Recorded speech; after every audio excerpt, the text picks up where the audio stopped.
अब इसका अगला है कि संपूर्ण समाधान व्यवस्था का संक्षिप्त परिचय, जिसमें दर्शन का दृष्टिकोण हो, मतलब दर्शन के दृष्टिकोण के से संपूर्ण समाधान का परिचय दर्शन के दृष्टिकोण से। तो जब आप संपूर्ण समाधान किताब पढ़ेंगे तो उसका पहला ही जो चैप्टर है वो यही है कि जीवन का उद्देश्य क्या है, और उसमें थोड़ा सा समझा के और फिर नीचे लिख दिया है कि इस बात को विस्तार से समझने के लिए संपूर्ण जीवन दर्शन का अध्ययन करें।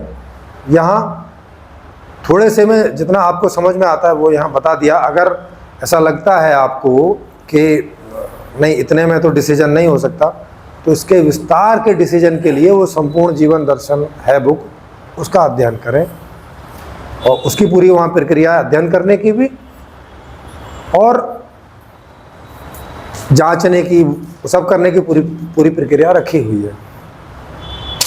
पहला पेज ही दर्शन का मूल वहाँ पे ऐसा आता है। सिंपली आपको समझ में आ गया कि हाँ जीवन का उद्देश्य तो अपने से अपने अंदर देखा कि हाँ सुखी होना चाहते हैं भाई साहब, हाँ जी। क्या कुछ ऐसा है कि जिसमें सुखी नहीं होना चाहते? ना जी, ऐसा कुछ भी नहीं है। तो मतलब ऐसा मैच कर रहा है तो ठीक है, आपको डिटेल में नहीं जानना।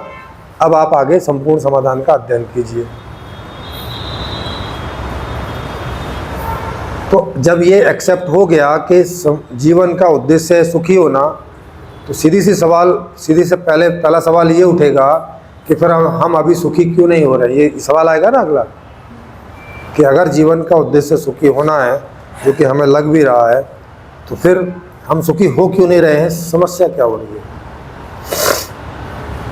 तो वो मौजूदा संविधान का या मौजूदा व्यवस्था का अध्ययन करेगा और उन कारणों को खोजेगा कि किन कारणों से हम सुखी नहीं हो पा रहे हैं, खोजेगा ना। तो उसमें अगला चैप्टर ही है कि हमारी दुख दुविधाओं के, परेशानियों के मूल कारण क्या है। तो वो उसमें आप देखेंगे एक्सप्लेन करके बताया है कि अर्थशास्त्र जो है वो मुख्य कारण है, पैसे वाला अर्थशास्त्र मुख्य कारण है। उसको भी आप अपने से जांच के देख सकते हैं सीधा कि हाँ पैसे नहीं हैं तो इसीलिए मैं सुख वाली वस्तुएं नहीं खरीद पाता, मैं अपनी पत्नी के लिए भी नहीं खरीद पाता। तो पत्नी भी कई बार सुना देती है और खुद भी दुखी होती है, मुझे भी दुखी कर देती है। बच्चों के भी साथ यही हाल है। मेरे माता पिता मुझ पर हमेशा ब्लेम लगाते रहते हैं कि तू नकारा, हमारी सेवा नहीं कर पाता, हमें समय नहीं दे पाता, हमें हमारे ऊपर खर्चा नहीं कर पाता, है ना। ऐसे सब होता है ना। स्पष्ट पता चलता है कि भाई अगर पर्याप्त पैसा होता तो ये सब समस्या ना आती। अच्छा, पैसा, ये क्या पैसा होने की वजह से ऐसा हो रहा है? तो उसमें भी समझाया कि अगर पैसा रखेंगे व्यवस्था में तो ये समस्या आएगी ही, इससे बच नहीं सकते। उसका स्ट्रक्चर ऐसा है, जो पैसे का स्ट्रक्चर ऐसा है, तो पैसा रखेंगे तो ये दिक्कत आएगी ही, इससे बच नहीं सकेंगे, क्योंकि वो उसी का बाई प्रोडक्ट है। क्योंकि पैसा रखेंगे तो किसी के पास ज़्यादा इकट्ठा हो जाएगा, किसी के पास कम रह जाएगा और किसी के पास पहुंचेगा ही नहीं। और फिर सारी चीज़ें पैसे पर डिपेंड कर रही हैं, तो जिनके पास पैसा नहीं होगा उनको नहीं मिलेगा, जिनके पास कम होगा उनको कम मिलेगा, और जिनके पास ज़्यादा होगा उन्हीं को मिलेगा। और वो 8-10% लोग हैं कुल मौजूदा व्यवस्था में। अगर आप सर्वे करें, या ऑक्सफैम की रिपोर्ट है, ऑक्सफैम है जो आर्थिक चीज़ों पर अपना सर्वे निकाल के और रिपोर्ट देती है, उसका रिपोर्ट देखेंगे तो आपको पता चलेगा कि 70 से 80% के आसपास जो पूरे देश की आय है वो 1% की जेब में लगातार जाती है। मतलब बाकी के लोग जो हैं वो 20 से 30% में ही 99% लोग का गुजारा होता है। तो ये रिजल्ट से हमें पता चल रहा है जो बता रहे हैं। अच्छा, तो फिर इसको ना रखें तो समाधान क्या हो? फिर इसका समस्या तो सामने आ गई, कारण तो पता चल गया। अब क्या हो? कारण ये हो कि पैसा हटाओ, क्योंकि पैसा रखे तो कोई सूरत दिख नहीं रही है। इतने सारे अर्थशास्त्री भी उसमें मेहनत कर रहे हैं, कोशिश कर रहे हैं, पर आज तक कर नहीं पाए हैं। खुद ने हमने भी जोर लगा के देख लिया, कोई ऐसी सूरत निकल नहीं रही है कि पैसा रखते हुए ऐसा कर लो, तो नहीं हो पा रहा है।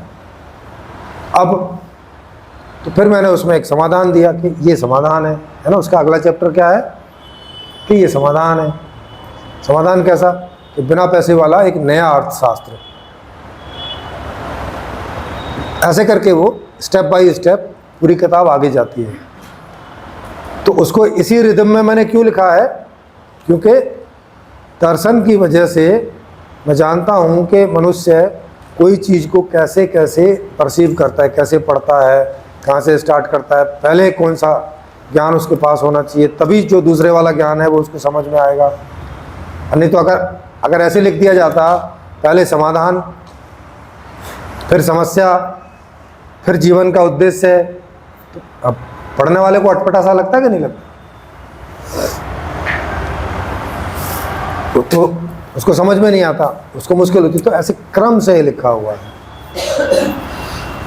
तो व्यवस्था के मूल में दर्शन, व्यवस्था के स्टाइल में दर्शन, व्यवस्था के क्रम में दर्शन, माने उसकी हर चीज़ में, हर स्टाइल में, हर बात में, हर जगह उसमें एक दार्शनिक दृष्टिकोण है कि अच्छा समाधान तो ये, अच्छा यही क्यों, कोई दूसरा क्यों नहीं हो सकता? जाओ संपूर्ण जीवन दर्शन में, क्यों नहीं हो सकता? इसलिए नहीं हो सकता कि इसके अलावा कुछ भी करोगे तो वो कोई ना कोई मात्रा में दुख पैदा करेगा, और नहीं तो आप इसके अलावा कोई और समाधान सोच के देखो और देखो कि वो कोई ना कोई और दुख पैदा कर रहा है कि नहीं कर रहा है। कर रहा है तो मतलब अब ये कहाँ से जांच हो रही है? जीवन दर्शन से। तो इस पूरी संपूर्ण समाधान किताब के हर बात की, हर चीज़ की, चाहे उसमें पारिवारिक व्यवस्था हो, चाहे शिक्षा व्यवस्था हो उसके अंतर्गत, है ना, चाहे राजनीतिक व्यवस्था हो, चाहे आर्थिक व्यवस्था हो, जितनी भी सारी उसके अंदर छोटी बड़ी व्यवस्थाएं हैं, हर चीज़ यही क्यों है, इसका लिंक आपको मिलेगा संपूर्ण जीवन दर्शन में। हाँ, सारी, मतलब आपके सुबह उठने से लेके और रात के सोने तक, और आपका जन्म होने से लेके आपकी पूरी जिंदगी तक, हर चीज़ संपूर्ण समाधान में ही आप जांच सकते हो जाके कि व्यवस्था में ऐसा ही क्यों। और फिर इसको अल्टीमेटली जब ये व्यवस्था आ जाएगी और इसके परिणाम आएंगे, तो परिणाम से तो वो चीज़ अपने आप जच जाएगी। जैसे आज तक की व्यवस्थाओं से ये के परिणाम से जच चुका है कि पीछे की सारी व्यवस्थाएं हमारे जीवन के अनुकूल नहीं हैं। जिसलिए व्यवस्था होनी चाहिए, उसलिए वैसा कुछ परिणाम आता हुआ अभी तक नहीं दिखा है, ये हमें अच्छे से पता चल जाता है। कि जो इच्छा है, कामना हो गई और जिज्ञासा, ये तीनों सेम है कि अलग अलग हैं? इच्छा, कामना और जिज्ञासा। जिज्ञासा का मतलब रहता है जानने की इच्छा, माने ज्ञान के फील्ड में जो इच्छा पैदा होती है उसे बोलते हैं जिज्ञासा। जिज्ञासा का मतलब क्या रहता है? हाँ, वही जानकारी लेना। माने आप अगर प्रॉपर हिंदी या प्रॉपर संस्कृत पढ़ेंगे तो एक्चुअल में उसे ज्ञान नहीं बोलते, वो ज्ञान होता है। वो शब्द क्या है, इसका प्रोनाउंसिएशन ज्ञान। ज्ञान नहीं है वो, ये यूपी में हम लोग ज्ञान बोलते हैं, तो ये हिंदी बेल्ट में उसे ज्ञान बोला जाता है। एक्चुअल में वो ज्ञान है। हाँ, ज्ञा। तो वो जैसे हम ज्ञा बोलते हैं, वो एक्चुअल में ज्ञा नहीं है, वो ज्ञा है। जानने की जो आपकी आशा है, इच्छा है, तो जानने की इच्छा को जिज्ञासा बोलते हैं, है ना? समझ में आ गया? तो इच्छा एक कॉमन वर्ड है, मतलब इच्छा ज्ञान की भी हो सकती है, इच्छा कर्म की भी हो सकती है, इच्छा भोगों की भी हो सकती है, और इच्छा विश्राम की भी हो सकती है। तो इच्छा हो गया कॉमन वर्ड, हो गया हर जगह इस्तेमाल होने वाला। जिज्ञासा एक विशेष वर्ड है जो केवल ज्ञान के क्षेत्र में उपयोग होता है, कि माने ज्ञान के लिए की गई इच्छा को एक शब्द में बोलेंगे तो जिज्ञासा। तो जिज्ञासा बोल दो या ज्ञान की इच्छा बोल दो, एक ही बात है। तो कामना उसमें कामना का ये हिसाब किताब रहता है कि जब भी आप भोगों में ऐसा करते हैं इस्तेमाल, जब भी आप किसी भोग की इच्छा करते हैं, है ना, तो उसे कामना के अर्थ में लिया जाता है। अभी खास तौर से लोग सेक्स और उसके अर्थ में लेते हैं कि मान लिया आप किसी स्त्री भोग की इच्छा या स्त्री पुरुष भोग की इच्छा कर रही है, तो वो इसकी कामना कर रही है, पर उसका अर्थ भोगों की कामना मतलब भोगों की इच्छा से है। वैसे ही अगर कर्म की इच्छा करते तो वो कर्म इच्छा कहलाती है। जैसे इधर जिज्ञासा कर्म इच्छा और इधर या तो भोग इच्छा बोल दो या कामना बोल दो कि इस बाबत मेरी ऐसी कामना है। तो बस ऐसे हैं, सारी इच्छा ही है। वो जो चेतना होती है, एक व्यक्ति दूसरे व्यक्ति के चेतना को अपने चेतना से क्या वो समझ सकता है? क्या कर सकते हैं? मतलब जो चेतना है वो दूसरे की चेतना को अपने चेतना से आभास कर सकता, समझ सकता है कि मतलब क्या उसके उसके कई तरीके हैं। उससे वार्तालाप करके, उससे पूछ के, उसके विभिन्न स्थितियों में उसके व्यवहार से, ऐसे बहुत सारे तरीके हैं कि हम उसे जान सकते हैं कि ये किस तरह की पर्सनैलिटी है, किस तरह का व्यक्तित्व है।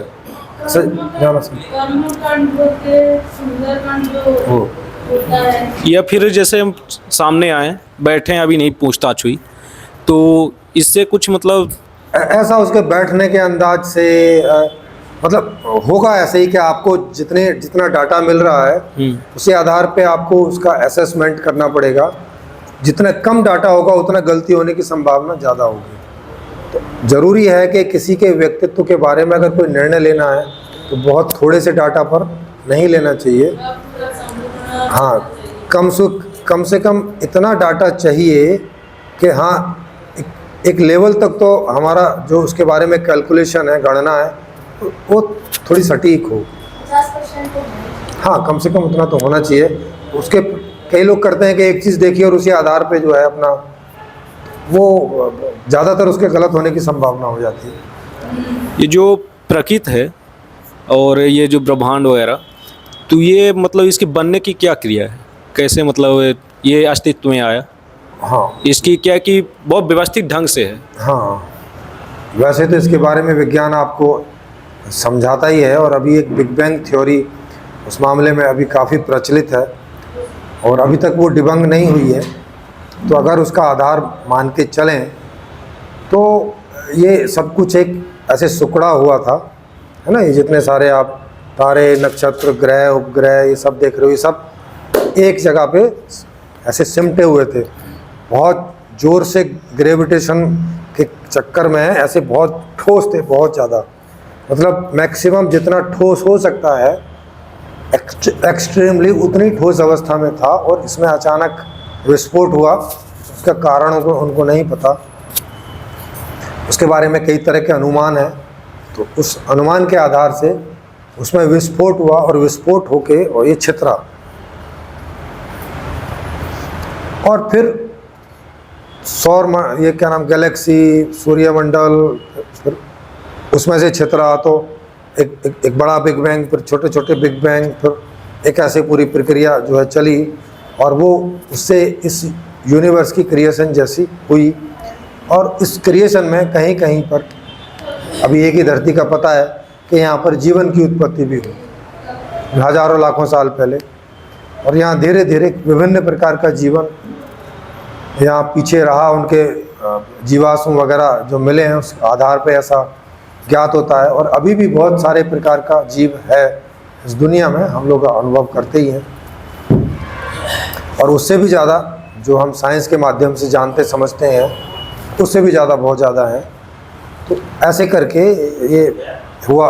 उसमें फिर डार्विन की थ्योरी है कि एक कोशिकीय जीव से ये बहुकोशिकीय जो कॉम्प्लिकेटेड संरचना है, ये कैसे धीरे धीरे इसमें म्यूटेशन होते होते यहाँ तक पहुँचा, जिसमें कई रोल होते हैं। म्यूटेशन में ज़्यादातर रोल रहता है एनवायरनमेंट चेंज का, या कोई ऐसा उल्का पिंड आके गिरा या ऐसा कुछ, उससे कोई यहाँ के वातावरण में बहुत ऐसे चेंजेस हो गए जिसमें कि बहुत सारे जो जीव हैं वो सर्वाइव नहीं कर सके, और जो कर सके उनके अंदर बड़ी मात्रा में म्यूटेशन हो गया और उनसे एक नई स्पीसीज का प्रारंभ हो गया। इस तरह का आप उसमें देखते हैं। तो मुझे जितना समझ में आता है, मुझे ये थ्योरी काफ़ी हद तक ठीक लगती है।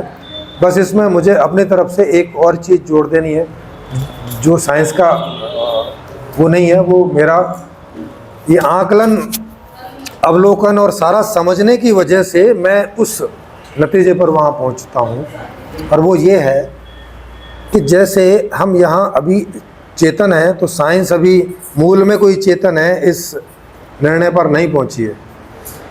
नकार भी नहीं रही है क्या?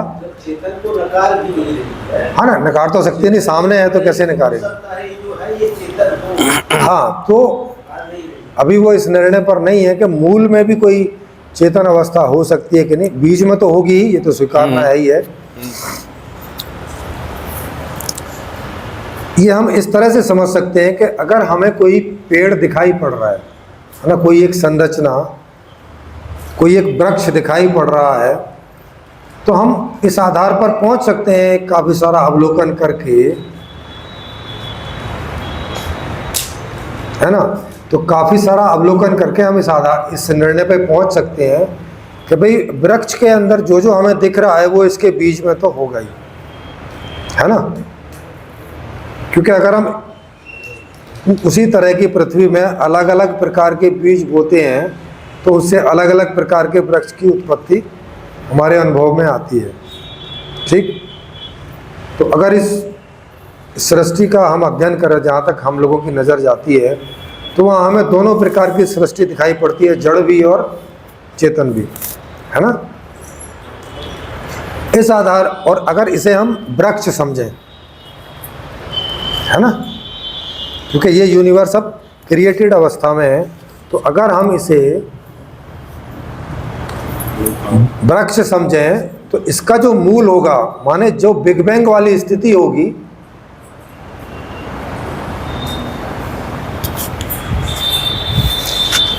तो इसमें जो बिग बैंग वाली स्थिति होगी वो उसको हम इसका बीज समझ सकते हैं, क्योंकि बिग बैंग वाली स्थिति से ही ये यूनिवर्स पैदा हुआ है, माने इस फॉर्म में पहुंचा है। तो अब सीधी सी बात है, बीज से वृक्ष होने में भी हम देखते हैं कि बीज ही वृक्ष हो जाता है। ऐसा करके नहीं दिखाई पड़ता कि वृक्ष भी है और बीज भी वहाँ बचा हुआ है। बीज रूपांतरित हो जाता है वृक्ष में एक प्रक्रिया के द्वारा, तो वो प्रक्रिया भी आप समझते ही हैं। तो वैसे ही बिग बैंग के पहले जो अवस्था प्रक्रिया के द्वारा, बिग बैंग की प्रक्रिया के द्वारा ये यूनिवर्स की अवस्था में चली आई, क्रमशः चली आई ना। तो अगर इस यूनिवर्स में अभी हमें जड़ और चेतन दोनों प्रकार की वस्तुएं दिखाई पड़ रही हैं, दोनों प्रकार की क्रिएशन दिखाई पड़ रही है, तो ये वृक्ष और बीज वाली थ्योरी से हम इस कंक्लूजन पर पहुंच सकते हैं कि वो जो बिग बैंग के पहले की स्थिति होगी, वहाँ पर ये जड़ और चेतन, ये दोनों अवस्थाएं वहाँ होंगी उस रूप में। मतलब कि चेतन भी वहाँ पे एडजस्ट करता है कि हाँ, हो सकता इसी तरह से जैसे इस शरीर में, शरीर देखें तो ये जड़ जैसा बायोलॉजिकल है ना। इस शरीर में एक मैं नाम की अनुभूति हमें होती है, और जिस तरह का कंपोजिशन है उस तरह के मैं नाम की अनुभूति होती है। माने जैसे गधे का मैं हमारे मैं जैसा नहीं होता होगा, वो मैं के साथ सोचता होगा कि मेरे 4 पैर हैं, वैसा नहीं कहता होगा कि 2 हाथ हैं, 2 पैर हैं, 5 उंगलियां, ऐसा तो नहीं बोलता, ऐसा तो वो अनुभव नहीं करता होगा। तो अपनी पर्सनैलिटी के बारे में वो जो अनुभव करता होगा, तो वो हम जो अनुभव करते हैं इससे डिफरेंट ही होगा। एक मनुष्य भी दूसरे मनुष्य से डिफरेंट अपने आप को अनुभव करता है ना। इस आधार पे हम समझ सकते हैं कि हर कॉम्बिनेशन में एक मैं की संभावना हो सकती है जो जीवन टाइप वाला कॉम्बिनेशन है। जड़ वाले कॉम्बिनेशन में तो मैं जैसा नहीं दिखाई पड़ता, मगर जो जीवन वाला जैसा कॉम्बिनेशन है, तो हर कॉम्बिनेशन के में मैं एक कॉमन रूप से दिख रहा है, समझ में आ रहा है, और थोड़ा डिफरेंट वेरिएशंस में है ना, विभिन्नता में ऐसा देखिए। तो वो भी एक कॉम्बिनेशन होगा बिग बैंग के पहले। एक तो ये तर्क है इसमें जो मैं देता हूँ, जो मैंने ढूंढा है। इसके पीछे एक और तर्क है, वो तर्क इससे ज़्यादा सटीक है कि बिना इच्छा के किस दिशा में जाएंगे ये गति हो नहीं सकती। ये हम कैसे जाने, ये हम अपने अंदर जान सकते हैं कि हमारे शरीर में भी दो प्रकार की गतियां हैं, क्योंकि हम जड़ और चेतन दोनों हैं, है ना, दोनों का मिश्रण है। एक तो वस्तु है वो केवल जड़ का ही मिश्रण है, तो वहाँ हम देखते हैं कि वहाँ के रूल रेगुलेशन फिक्स टाइप के हैं, है ना। मगर यहाँ हम देखते हैं कि जड़ का एक अपना रेगुलेशन है, जड़ का एक नियमावली है, मगर इसमें चेतन भी है। तो इसकी जो एक्टिविटी हैं वो चेतन से निर्देशित होती हैं, जड़ वाले नियम से निर्देशित नहीं होती, बल्कि चेतन वाले नियम से निर्देशित होती हैं। तो जैसे हमें कहीं जाना है तो हमारे पैर जो हैं वो हमारे इच्छा के आधार से ऐसे गति उनमें होती है और हम वहाँ चले जाते हैं। हाथ, उंगलियाँ, है ना, जैसे मैं अभी कर रहा हूँ ये ऐसे ऐसे ऐसे अंदर से इच्छा करूँ तो नहीं हो रहा है ना, ऐसे ऐसे। मैं अपने इस जड़ शरीर में इच्छा के आधार पर मूवमेंट कर ले रहा हूँ, हो रहा है ना। अगर ये इच्छा मेरे अंदर ना हो, मन में चेतन ना हो, तो ये वाली गतियाँ तो संभव नहीं होंगी। एक दिशा वाली गति तो संभव नहीं होगी, किसी दिशा में नहीं होगी ना, क्योंकि जड़ का तो एम हो नहीं सकता, एम तो होगा चेतन का ही, नहीं। तो जब इस बिग बैंग से लेके और जितनी जानकारी अभी तक है, तो ये एक दिशा में गति करती हुई दिखती है ना, एक पर्टिकुलर ऐसी दिशा में जा रही है ना, क्योंकि कॉम्बिनेशन तो बहुत सारे हो सकते हैं, इतने सारे तत्व हैं, एलिमेंट हैं कि इसके बहुत सारे कॉम्बिनेशन हो सकते हैं, मगर फिर भी बहुत सारे कॉम्बिनेशन नहीं होते, कुछ मतलब के कॉम्बिनेशन होते हैं। तो ऐसा जान पड़ता है कि चेतन जो है वो कोई बहुत प्रमुख चीज़ है। अगर चेतनता को हम निकाल दें तो ये सारा सब बेमतलब जैसा हो जाता है, नहीं हो जाता है कि नहीं, बेमतलब सब हो जाता है। तो इसका मतलब ये हुआ कि ये जो बिग बैंग से प्रक्रिया शुरू हुई, ये प्रक्रिया एक विशेष दिशा में गति करती हुई और यहाँ पहुँचती है। इस आधार पे कह सकते हैं कि शुरू में ये विश रही होगी, जैसे अभी हम देखते हैं सुखी होने की, क्योंकि हमारी मूल विश क्या है कि हम सुखी होना चाहते हैं, मूल विश यही है ना। उसी के आधार पे हमारी सारी गतियाँ होती हैं, चेतन वाली जितनी भी गतियाँ हैं। तो सीधी सी बात है कि ये जीव जगत तक पहुँचने का जो सारा उपक्रम है, ये तभी हो सकता है जब उस मूल में सुखी होने की आकांक्षा रही हो, सुखी होने की इच्छा रही हो, जो कि चेतन में होती है, जड़ में नहीं होती।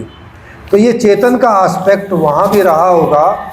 और हम सुबह उठते हैं, जब जैसे शाम को सो गए तो सुबह तक तो हम कोई इच्छा करते नहीं, जो ये दिन वाली जो सारी इच्छाएं होती हैं वो हम कब करते हैं, जब हम जग जाते हैं, तब हमारी चेतन वाली प्रक्रियाएं शुरू होती हैं। नहीं तो तब तक बायोलॉजिकल प्रक्रियाएं चलती रहती हैं, है ना, सांस चलता रहता है, हृदय धड़कता रहता है, वगैरह वगैरह। इसी प्रकार से बिग बैंग के पहले की जो अवस्था है उसको आप सोई हुई अवस्था जैसा ऐसा समझ लो कि वो बिग बैंग के पहले की अवस्था है सोई हुई अवस्था।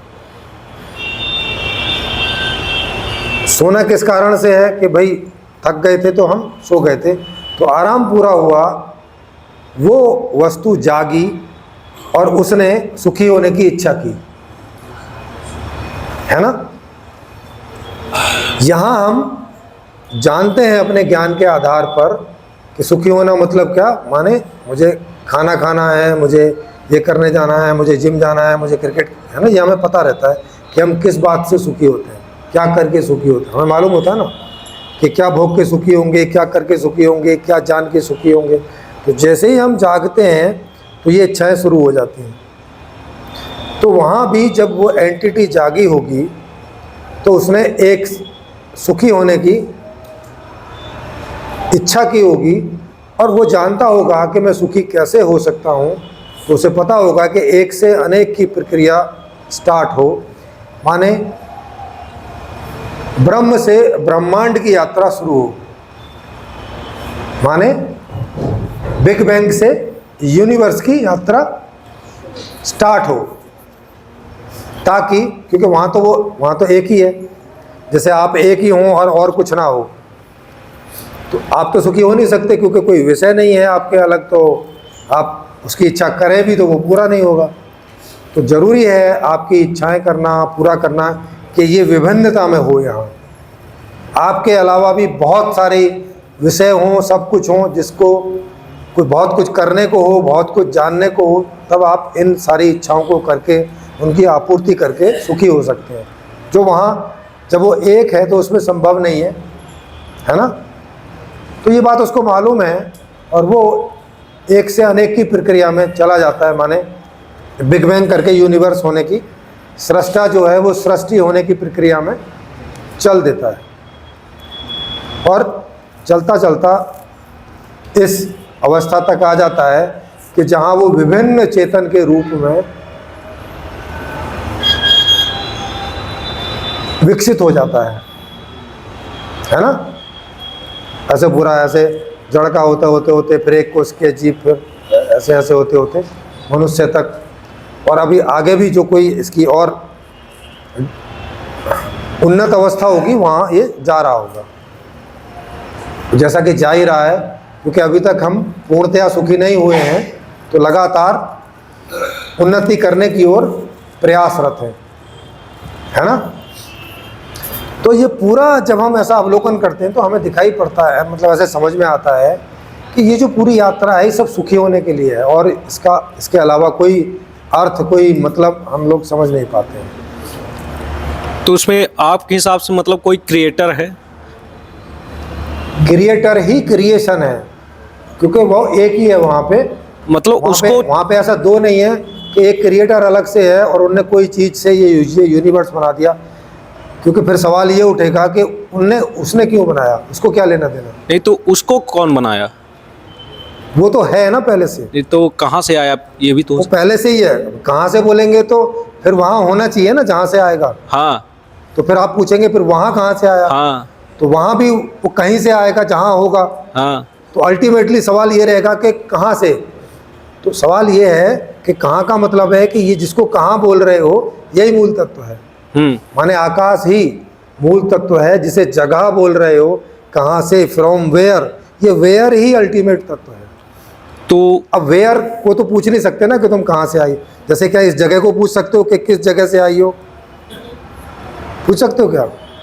जैसे मुझसे तो पूछ सकते हो हाँ। कि कहाँ से आए हो, तो मैं तो बता दूंगा कि दिल्ली से आया हो, क्योंकि मैं दिल्ली वाली जगह में रहता हूँ और एक जगह से दूसरी जगह में आ गया। क्या आप अहमदाबाद वाली जगह से पूछ सकते हो कि तुम कहाँ से आई हो?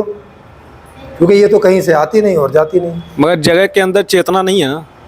चेतना हो भी तो इसमें जाना आना नहीं रहता। हाँ, है ना भाई, जाने आने के लिए तो जगह चाहिए ना। कुछ जगह हो तो जाएगा। समझ रहे हैं इस बात को? ये थोड़ा ट्रिकी है। हाँ, इस पर काफ़ी चिंतन मनन करने से समझ में आता है। जो स्पेस है, क्योंकि ये कुछ भी एग्जिस्ट करने के लिए स्पेस की आवश्यकता है कि नहीं? क्या कोई बिना स्पेस के कोई चीज़ अस्तित्व रख सकती है अपना? नहीं रख सकती ना।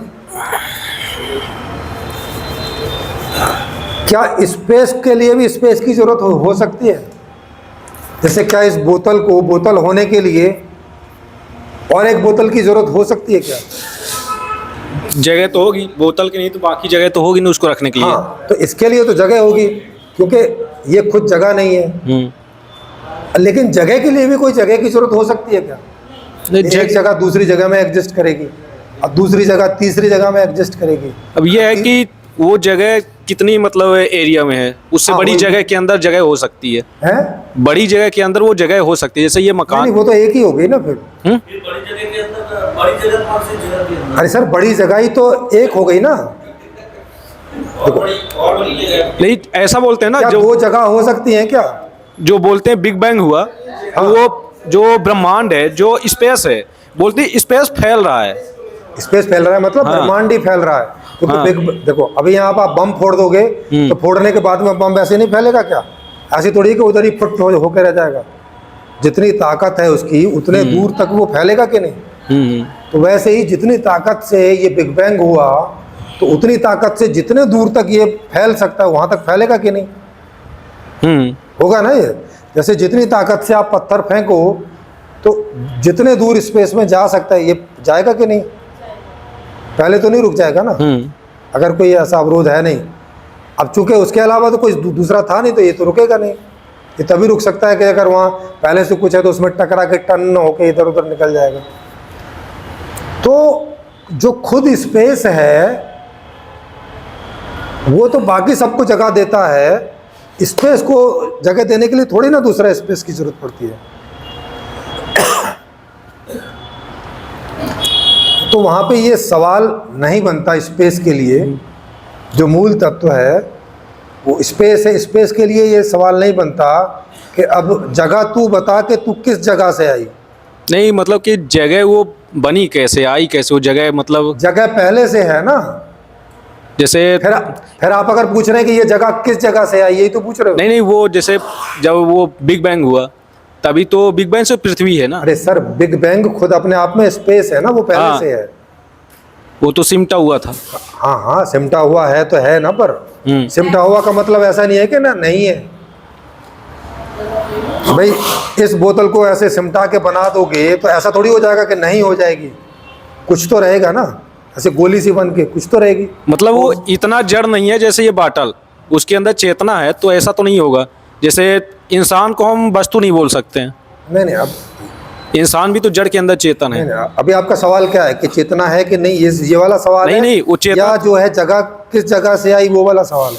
नहीं नहीं, जैसे जिसने चेतना की, बिग बैंग की, जिसने नहीं की, हाँ, जो हुआ, जिसमें हुई, जिसमें वो हुआ। खुद जड़ और चेतन दोनों एस्पेक्ट लिए हुए हैं। हाँ। वैसे ही जैसे आपके अंदर जड़ और चेतन दोनों एस्पेक्ट हैं। नहीं तो उसमें आप जैसे बोले थे कि जिस वस्तु में चेतना हुई, जिस वस्तु में हाँ चेतना हाँ, हुई, हाँ, तो वो वस्तु फिर इतनी ठोस नहीं होगी जैसे बाटल है, क्यों फिर उसमें चेतना नहीं होगी ना।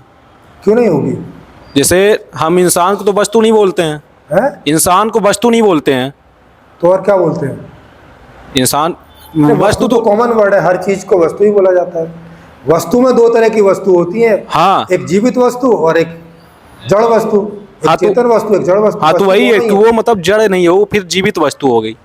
हाँ, तो वही तो बता रहा हूँ मैं, उसमें जड़, अरे नहीं सर, जड़ और चेतन दोनों, वो दोनों एस्पेक्ट है। जैसे आपको क्या बोलूँ मैं, आप जड़ हो के चेतन हो, दोनों। तो दोनों है ना आप। तो माने एक वस्तु में ये दोनों एस्पेक्ट हो सकते हैं, हो सकते हैं कि नहीं? ये संभावना आपके रूप में प्रमाणित है कि नहीं? हाँ, तो वैसे ही बिग बैंग के पहले वाली जो वस्तु है उसमें भी ये दोनों एस्पेक्ट हो सकते हैं कि वो जड़ और चेतन दोनों हो। चेतन का एस्पेक्ट क्यों बता रहा हूं कि अगर आप वाले बॉडी में चेतन का एस्पेक्ट ना हो तो ये चेतन वाली कोई प्रक्रिया नहीं हो सकती। मुझे सुखी होना है, ये इच्छा नहीं पैदा होगी इसमें। जैसे कि इस बोतल में नहीं होती है इच्छा, नहीं होती कि मुझे सुखी होना है, तो इसमें खुद से कोई प्रक्रिया शुरू नहीं हो सकती। ये जिस भी अवस्था में होगी, ये उसी अवस्था में, वो जो न्यूटन का थर्ड लॉ है, न्यूटन का थर्ड लॉ है ना, कि जो वस्तु, फर्स्ट लॉ सेकंड लॉ, हाँ फर्स्ट या सेकंड लॉ है, जो वस्तु जहाँ पे रखी हुई है वो वहीं उसी अवस्था में पड़ी रहेगी जब तक कि उस पर कोई एक्सटर्नल फोर्स ना लगे, उसकी अवस्था में परिवर्तन नहीं होगा।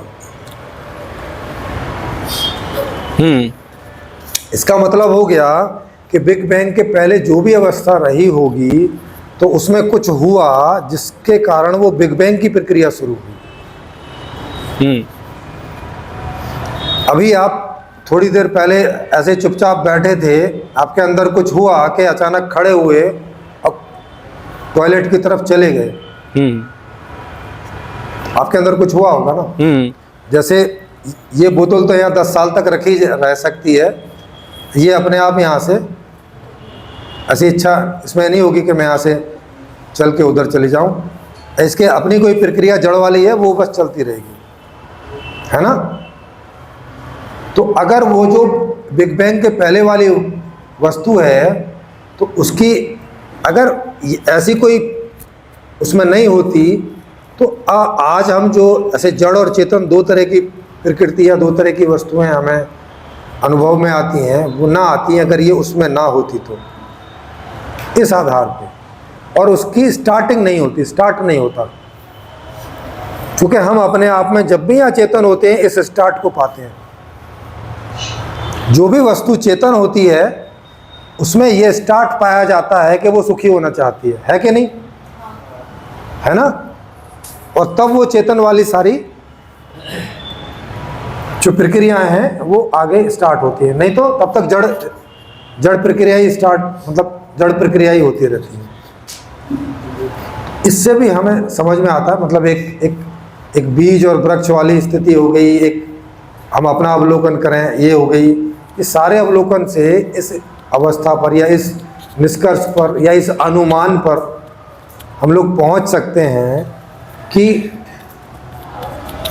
बिग बैंग के पहले जो भी वस्तु रही होगी उसमें मैं सुखी हो जाऊं, ये इच्छा वहाँ भी रही होगी, जिसके चलते ये जो प्रक्रिया है ये प्रारंभ हुई होगी, जो अभी भी चालू है। कि जहाँ भी वस्तु चेतन होती है तो मुझे सुखी होना है, वो ये बात उसमें दिखाई पड़ती है। तो इसमें जो आपने बताया तो आपके आधार पे जो ये बात है जी, जहाँ तक आप पहुँचे हैं, तो क्या मतलब इसके बाद भी कुछ उसमें रिसर्च वगैरह कुछ खोजबीन का ऑप्शन बना है कि मतलब पूर्ण हो गया कि ऐसा हो सकता है? हाँ, मतलब अभी तक जितना मैंने खोजा है मैं तो इस बात से संतुष्ट हूँ, क्योंकि मुझे ऐसा कुछ नहीं निकला कि मुझे इस पर संशय खड़ा हो, है ना। और पर इसको और ज़्यादा वो करने के लिए जिनको ऐसी इच्छा हो कि उन्हें और ज़्यादा इसको स्पष्ट करना है वो करने, तो वो लोग इसकी खोज में और निकल सकते हैं। वो ज्ञान तो लगा ही हुआ है, तो ज्ञान जब कभी पहुंचेगा वो तो बता ही देगा, लेकिन तब तक हम और आप तो इंतज़ार नहीं कर सकते। हाँ, है ना। हमें तो अभी जीना है, हमें तो अभी दर्शन चाहिए, हमें तो अभी व्यवस्था चाहिए, है ना। इस इंतज़ार में नहीं रह सकते ना कि जब साइंस उस चीज़ को जाने, अगर जान सकी तो, क्योंकि इसमें भी संशय है, क्योंकि साइंस सब्जेक्टिव के बारे में बहुत ज़्यादा कंफर्म नहीं होती है। इतना तो है ऐसे करके कि चेतन तो है, लेकिन उसका जो सारा तरीका है वो थोड़ा ऑब्जेक्टिव टाइप का है, तो वहाँ पे बहुत कम संभावना है कि कभी वो इस तरह से इस बात को रख पाएगी सब्जेक्टिव रूप से। ऑब्जेक्टिव जैसा ज़्यादा लगता है, लेकिन अगर विज्ञान ने इस बात को विज्ञान के रूप में एक्सेप्ट कर लिया तो हो सकता है कि वहाँ पे इस कंक्लूजन पे पहुँच जाएं इस तरीके से भी कि नहीं ये तो फिर होगा ही होगा।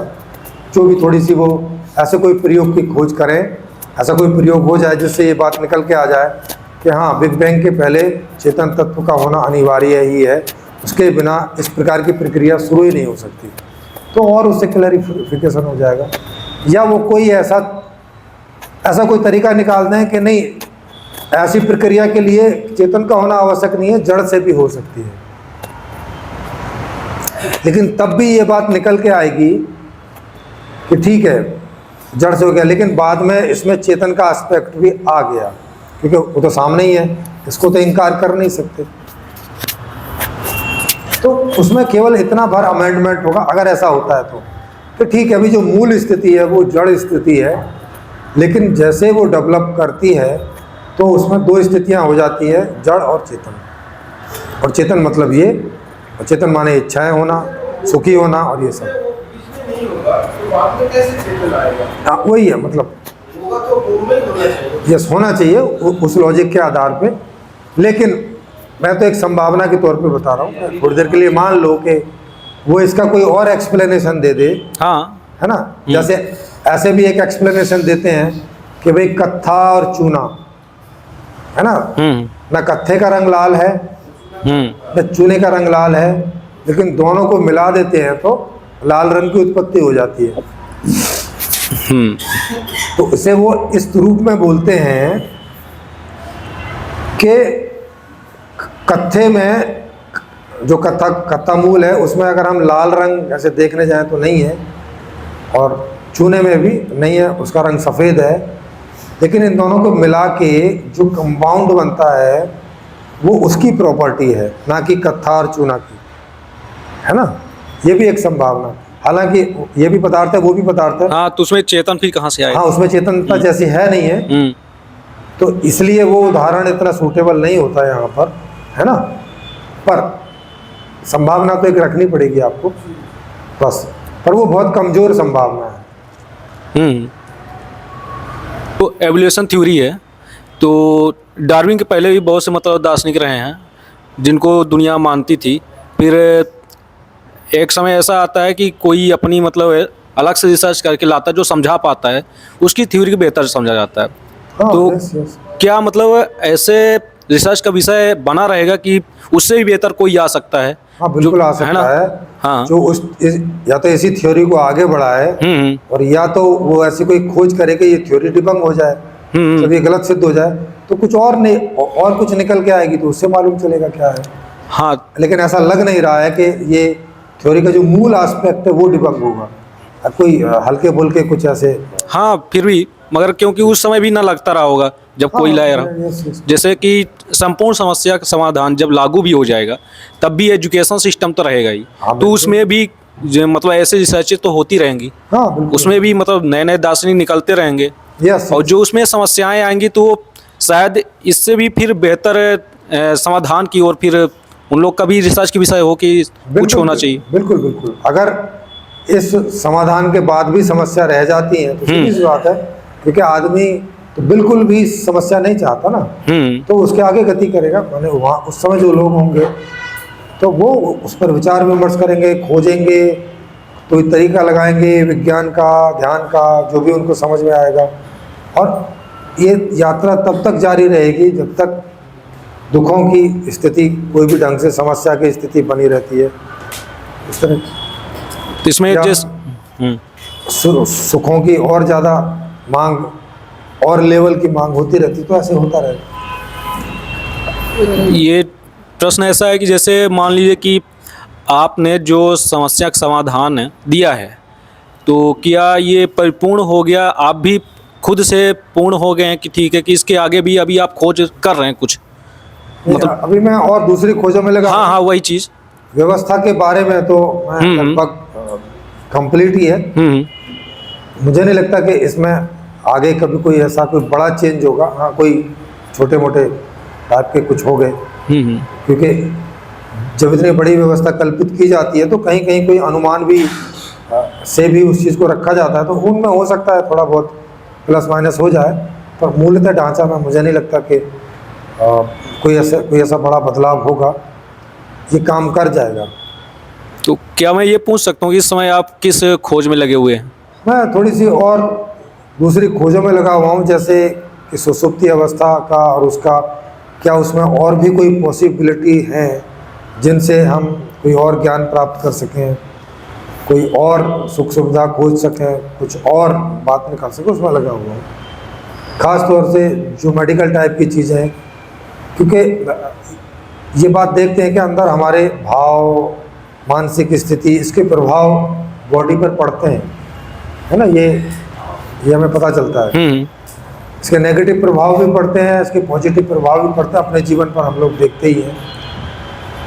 क्या उसमें ऐसा कुछ किया जा सकता है अपने लिए या औरों के लिए भी कि अगर किन्हीं को कोई विशेष रूप से नेगेटिव भाव में चले गए हैं तो उनको हील किया जा सके कोई ढंग से, जैसे जिसमें हिप्नोटिज्म और इस तरह के लोग प्रयोग करके उनको उसमें से निकालने की कोशिश करते हैं। ऐसा कोई सटीक तरह का तरीका, या कि इसमें हम खुद से म्यूटेशन कर सकते हैं